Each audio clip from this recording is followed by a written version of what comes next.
Chicago Bears get a number of returning players in their first day of practice, even during the bye week. And it's starting to be a reason to get excited about what the Chicago Bears defense could be. Plus, are there changes coming to the starting tackle roles? We'll talk about all that, plus where Caleb is, and dive into the mailbag right after this. You are now tuned in to Chicago Bears Central, your number one place for all Chicago Bears news and content.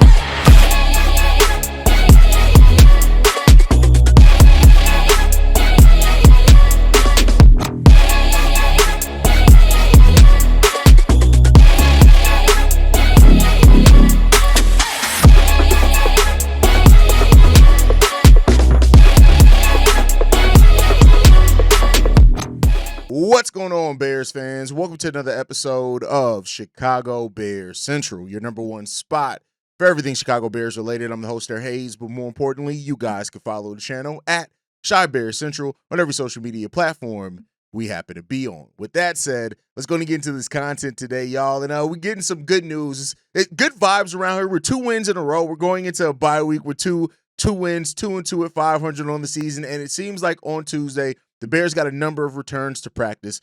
Kyler Gordon, TJ Edwards, and Colston Loveland all returned to practice on Tuesday, which is really good signs, especially with us having an entire over a week until we actually take the football field again, right? We play on Monday Night Football our next time that we play. So because of that, it really lines up the Chicago Bears to really get those guys back, and they all bring what they need. You look at Kyler Gordon, we haven't yet had him on the field at any point this season. So the most games he's going to be able to play is 13 this year if he doesn't miss another game. But coming into the season, Dennis Allen talked about how important Kyler Gordon was to the scheme that he wanted to run defensively, right? Being able to line him up in the slot, right, in the nickel, being able to line him up as a linebacker sometimes, pass blitzing, run blitzing. Like, Kyler Gordon's going to have a lot of responsibility. So if he's already made his return to practice, he can spend the next week plus getting ready to come back for the Chicago Bears on Monday Night Football. That's going to be big for the Chicago Bears. So looking at him, the Bears don't take the field again to the 13th. So that's going to give him a lot of time now to get geared up, get ready to go, get over any rust that could possibly be there. Not expecting him to be himself and his 100% in the first game, but you want him to get as many reps as possible leading into that. TJ Edwards has only played a partial game so far this season for the Chicago Bears, and we know what he can be as far as the identity piece on that Chicago Bears defense. And now, with the growth that Noah Sewell's had and the extra responsibility that Noah Sewell's had, being able to kind of go to more three linebacker sets. We know, Dennis Allen doesn't plan to use a lot of three linebacker sets, but I think when you look at it with the fact that you're not getting a lot from your pass rush, I know you want to use a lot of defensive backs out there, but you got a number of injuries to the defensive backfield. Noah Sewell has shown himself to be pretty damn solid in the run defense and just overall, even, growing in coverage as well. And so getting those three guys all out there is going to be really important. And then for Colston Loveland, after Ben Johnson said he wanted to include Luther Burden and Colston Loveland more in the game plan, that first play goes to Colston Loveland. After that, he has a 31-yard reception on that. And then, unfortunately, he gets injured and we haven't seen him since. But we've seen Luther Burden take on a little bit more of a responsibility. Still has been kind of inconsistent, but, coming out into the second part of the season for the Chicago Bears after the bye week, if you can get, Colston Loveland more involved in there with his hip, that's going to be really good when it all comes down to that. So getting these three guys back in practice for the Chicago Bears are big because of the responsibility that they're shaped up to have for the Bears in their respective areas, and they all have their different areas that they can impact the game. And the Bears need some good mojo, man. They need some good mojo. The next thing that we can hear is that Jalen Johnson may actually make a return this season, which still up in air on that if he's going to actually make a return this season. So we'll wait to see how that goes. But getting those three guys is going to be really big for the Chicago Bears because they have big roles for this team. At least two for sure in TJ Edwards and Kyler Gordon. We're hoping that we're going to see more of Colston Loveland as this season goes on as well, and use him as a higher priority, as he still is one of the best route runners that the Chicago Bears have on this team, period. Now, with that said, still comes some negative. Darnell Wright, Jonah Jackson, and Grady Jarrett were not spotted at practice yet. Grady Jarrett being a veteran, I'm not too surprised by that, especially during a bye week. But, Darnell Wright needs to get his ass right and back on that field because, with the way that Theo Benedict and Audrey Trapillo have looked respectively, it could start being a little bit of tough things there for him. So, we'll see what we're going to have there. But as it stands, it's good to see, that we're on pace for Kyler Gordon to make his return in week 6 from that hamstring injury, and that the Bears can just continue to make that forward progress into the season, because we're going to need every bit of it, right? So hopefully, we have still a handful of days before we have to worry about Monday Night Football and those type of things. So hopefully we do see the Chicago Bears get back out there on the field, and we see the Bears really take advantage of this bye week and get healthy, change some things around, and do some things that we all kind of want to see, right? And for some of the issues that the Chicago Bears have faced, one of the standout players for the Bears defense has been Kevin Byard in a lot of ways, right? And he did speak out on what the Bears need to do in regards to the run defense, which is something that has been pretty damn frustrating to watch the Bears and how much run yards they give up. But he says this: "No, I think it's a mix of both. We're not fitting up the run as well as we need to. Also, it's not getting enough back penetration with the front four, front seven, whatever it may be. Then obviously on the back end, guys like myself included, when those runs do break out, we need to be able to get those guys down. I didn't do a good enough job of that yesterday on the big, I think 64-yard run. It's everybody included. It's not just the D-line or the linebacker. It's all of us included. We all have to do better, but getting those takeaways is huge. Keeping points off the boards is huge for team success. At the end of the day, yards are yards. You want to be able to limit those yards, but the most important thing is getting the win and taking points off the board and being good in the red zone." Great statement from a veteran and leader here in Kevin Byard, who's in his 11th season in the NFL. And there's been some, of course, he's talked about like his future and the fact that, his career may be just season to season now for a while there. But Kevin Byard, saying this and acknowledging that, hey, it's not just the front four or the front seven. It's all of us. We have to all do a better job. And the Bears do give up some pretty big, run yards and gains on single plays. So it is kind of everybody involved in that. But, I say this. It's the run on both sides of the ball for the Bears, right? Like the run game on the offense leaves a lot to be desired. The run defense leaves a lot to be desired. The Bears have to get better in those areas. And, I think you can get better in run defense, especially with TJ Edwards coming back, with Kyler Gordon coming back. We haven't heard anything about Austin Booker. That was the one name we still haven't heard anything by. And that, he was placed on IR, so he couldn't come back this week in practice anyway. So we'll see what happens there. But,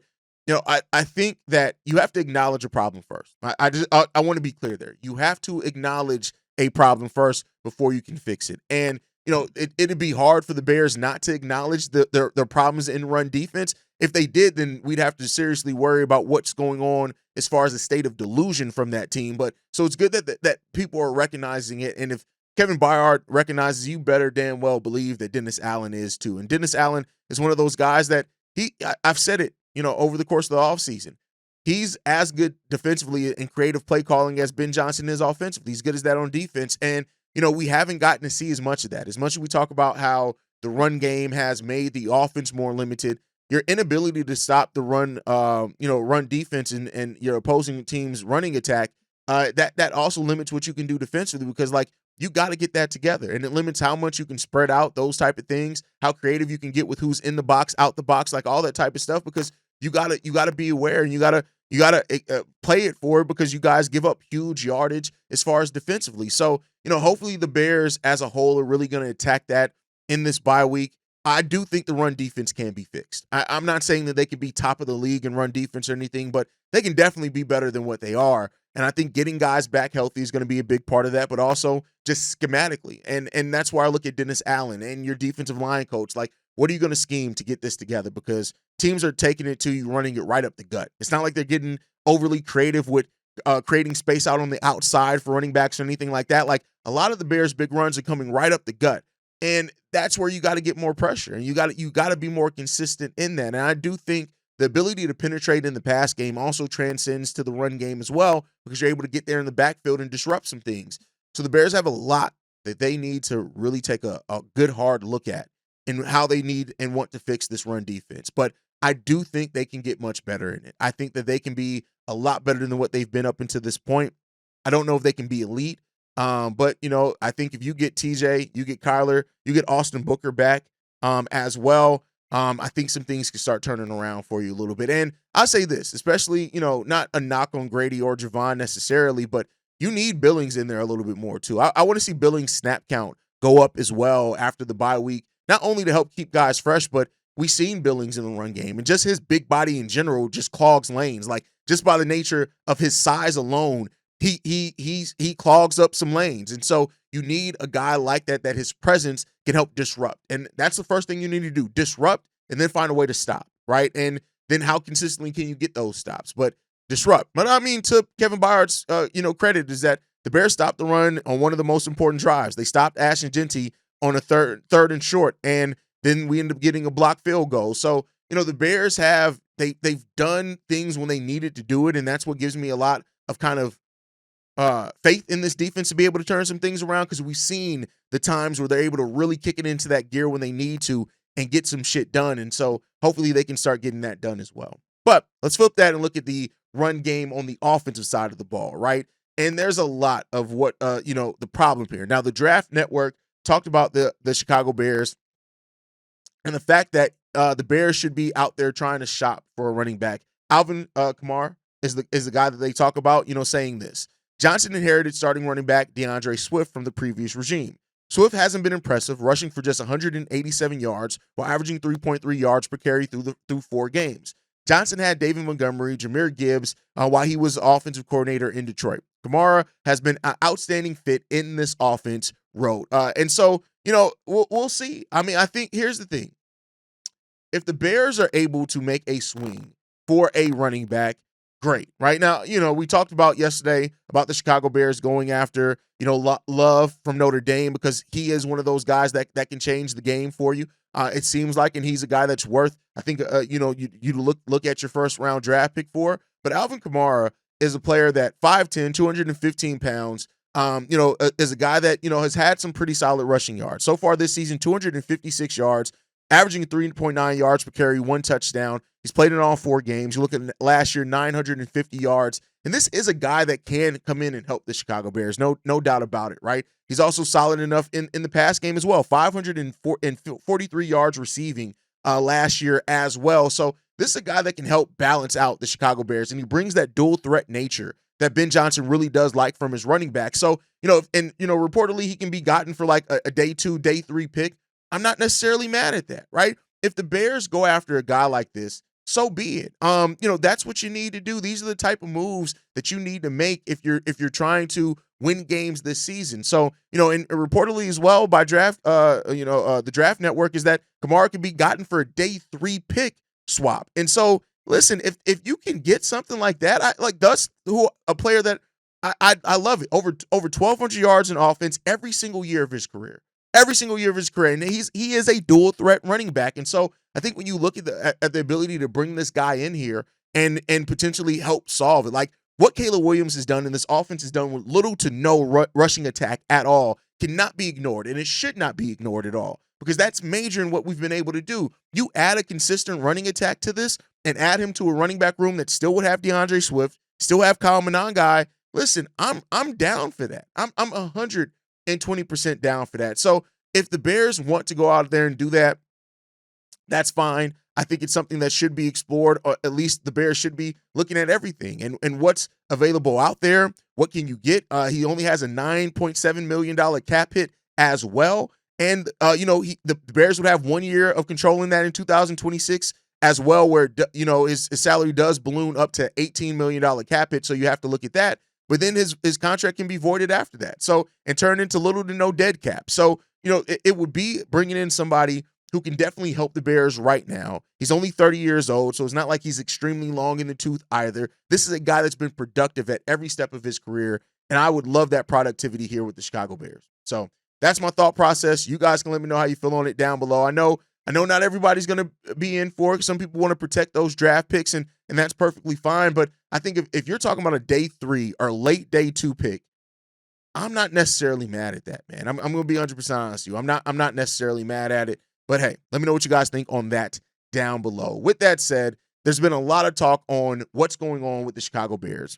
Brad Biggs did report with the Chicago Tribune that the Bears are looking to make a change, and there could be a new starting right tackle with moving Darnell Wright over to the left tackle and bringing in Ozzie Trapillo as the starting tackle. And there's going to be a lot of talk. And I think over this next week and a half, or almost 2 weeks until the Bears take the field again, that's going to be a lot of what Ben Johnson and his coaching staff is evaluating is the tackle situation. Listen, Braxton Jones, who's been a 3-year starter, he won the left tackle job over the course of the summer, but, he was pulled during Sunday's game. He was benched. And, People were trying to figure out what was going on. He was replaced by Theo Benedict, and who was on the right side, and then Ozzie Trapillo came in on that and then played well against Max Crosby. So all those things considered and combined, I think if the Bears do look to make a move at the tackle positions, I think it's time. The first 4 weeks, we always said that was going to be an evaluation period, and it gave you a natural place to pivot if you needed to after the bye week. And I think that's looking up here. And I think we could be seeing Theo Benedict take over as left tackle, Darnell Wright as right tackle, or we could see Darnell switch sides and Ozzie come in. Either way, it seems like the Bears are really evaluating what's going to happen with the left tackle, and we'll see what's going to happen there. But with that said, I do want to get into some mailbags. We got a lot of voicemails in. We got one from Darius and one from a first-time caller, so new and old there. Let's go ahead and get into this one from Darius. What's going on, guys? Darius from Dallas, man. Having a little slow day at work here, so I figured I'd go and call in and give my 2 cents. Can we just admit, man, that we have a franchise quarterback? Like, it's okay, guys. It's okay to admit that we have a franchise quarterback. We don't have to keep, and I'm not referring to you, Hayes. I just know we got a lot of fans that for whatever reason or another are still looking for reasons to say that he's not the guy.